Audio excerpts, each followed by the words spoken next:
A ver, señores, vengan, ya revisé el expediente, les voy a proponer una fórmula conciliatoria y qué tal si arreglan de cuál otra forma. No. Simplemente pregunta, con respecto al objeto del proceso, ¿las partes han visto la posibilidad de solucionar el conflicto? Sí, no, y se acabó. O en ese momento le dicen, no señor, pues tenemos una transacción y queremos que usted la apruebe o que la homologue, ¿no? Ahora, yo he puesto entre paréntesis la mediación. Fíjense, en España hay una figura muy interesante. Cuando el juez ve que existe alguna dubitación entre las partes respecto de una posible solución del conflicto, lo que hace es invitar a las partes a un centro de mediación para que se informen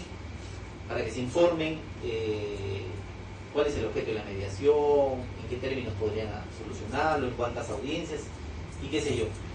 Si las partes aceptan ir a un a un centro de mediación, el juez suspende el proceso y espera el resultado de la mediación. Si esta fracasa o tiene éxito, va a depender de que el proceso continúe. Si fracasa, el proceso va a continuar, pero si tiene éxito y logra a través de la mediación solucionar el conflicto, el juez lo que hace es aprobar la mediación y terminar el proceso. Nosotros no podemos hacer eso, ¿no? Hemos cerrado la burbuja. Lo que es el ámbito jurisdiccional no sale de ahí, es imposible que salga. Yo no puedo transferir las facultades que tengo para solucionar un conflicto a otro. Y si lo hacemos previo al proceso con la etapa de conciliación, pero no lo podemos hacer ya teniendo el proceso entre manos, salvo que haya una excepción, ¿no?, por convenio arbitral, que hay que mandarlo al arbitraje, o que haya una excepción de otra naturaleza que tenga que ver con la competencia, ¿no?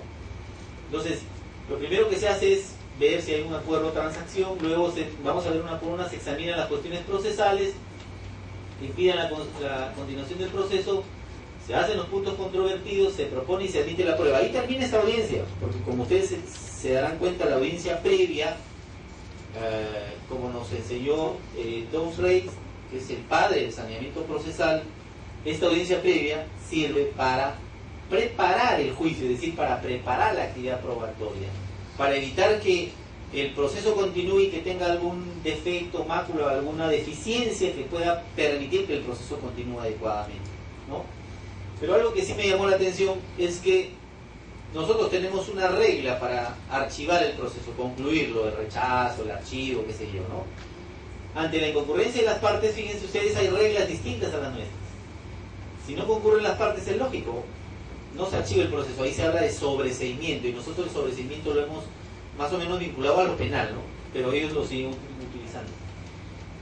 Si solo concurre el demandado, fíjense, si solo concurre el demandado y él no tiene interés en el proceso, le dice, señor, pues no tengo interés en que esto continúe, que lo sobresea la causa, se sobresea la causa, ¿no? Cuando no concurre el abogado del demandante, el demandante puede ir, o puede ir el procurador, pero no es el abogado. También el código señala que debe sobreseerse o archivarse el proceso. Y además si se transa, que también es otro elemento del que nos hablamos, ¿sí? Regla distinta a la nuestra, ¿no es cierto? En el nuestro, si no van las dos partes, se archiva. Y bueno, y algunos tienen el criterio que a la primera, a la segunda, y el código ha tenido 5 modificaciones, creo en ese 201 del Código Procesal Civil.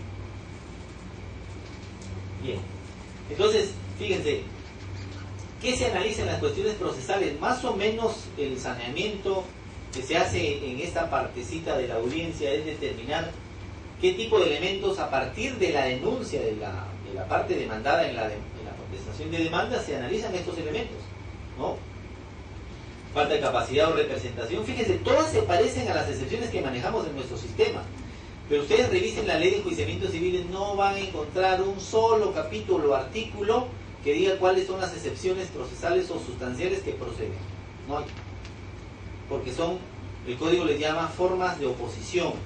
Y dice, el demandado al momento de contestar la demanda opondrá su posición por falta de tal cosa, opondrá su posición por falta de tal cosa, ¿no? Pero sin embargo, la ley procesal sí dice que el demandado puede deducir excepciones formales y sustanciales, y ellos tienen una diferencia bien cerrada con respecto a una excepción formal y una excepción de fondo. Por ejemplo, la excepción de falta de legitimidad para obrar del demandante es una excepción de fondo.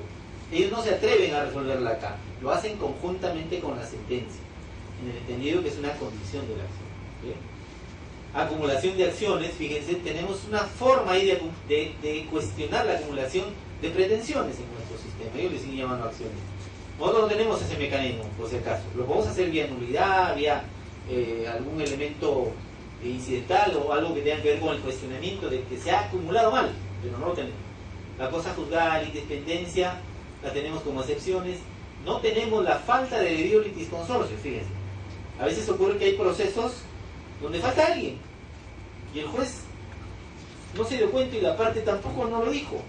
Entonces yo cuestiono, señor juez, un momentito, este proceso no va ni para atrás ni para adelante porque tiene un defecto en la falta de la integración de un litisconsorte. No lo tenemos, pero bueno, está también.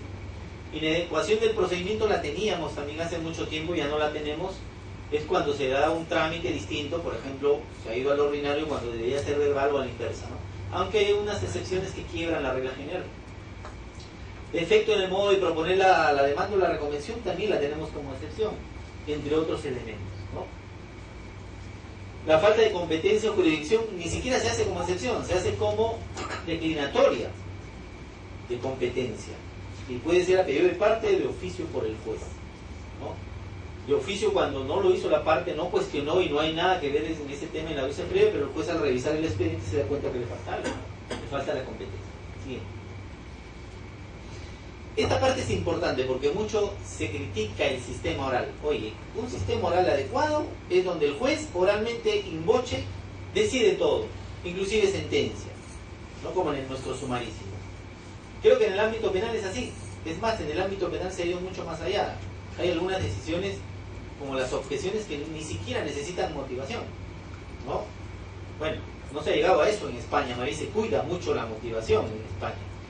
Por eso es que el sistema oral en España trata de impedir que el juez tome decisiones orales en la audiencia, ¿no? Sobre todo cuando tienen cierta complejidad.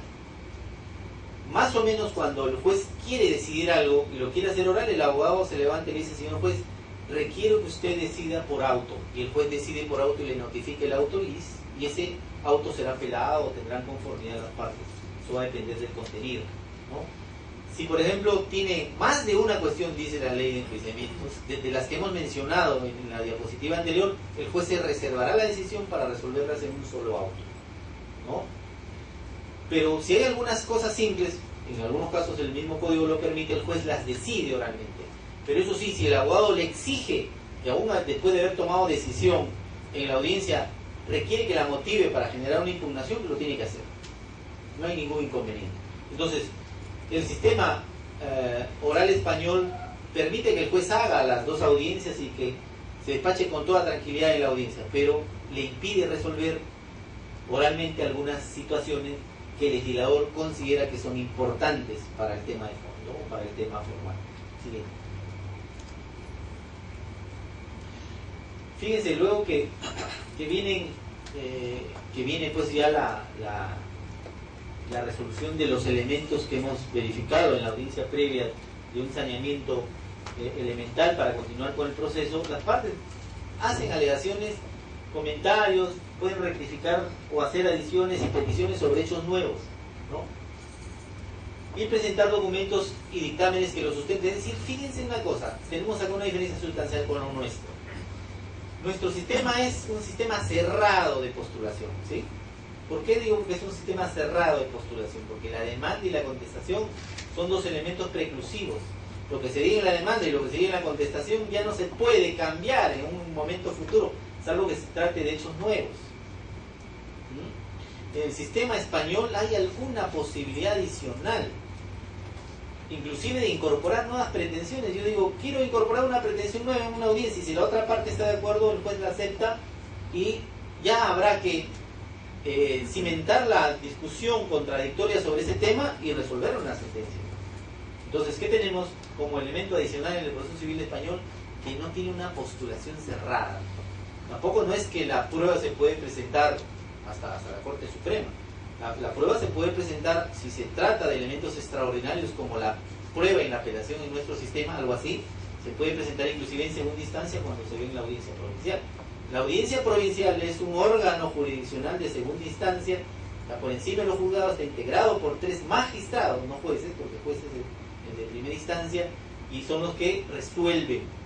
Muchos casos terminan en audiencia provincial, y algunos van en casación, y la casación la conoce. Y la casación es otro problema tremendo, porque tiene 2 órganos de competencia en casación, uno que es el Tribunal Superior de Justicia, que no se parece nada a nuestro Tribunal Superior de Justicia, y el Tribunal Supremo. El Tribunal Superior de Justicia conoce en casación temas que están referidos al derecho de la comunidad, porque España está dividida en comunidades jurídicas.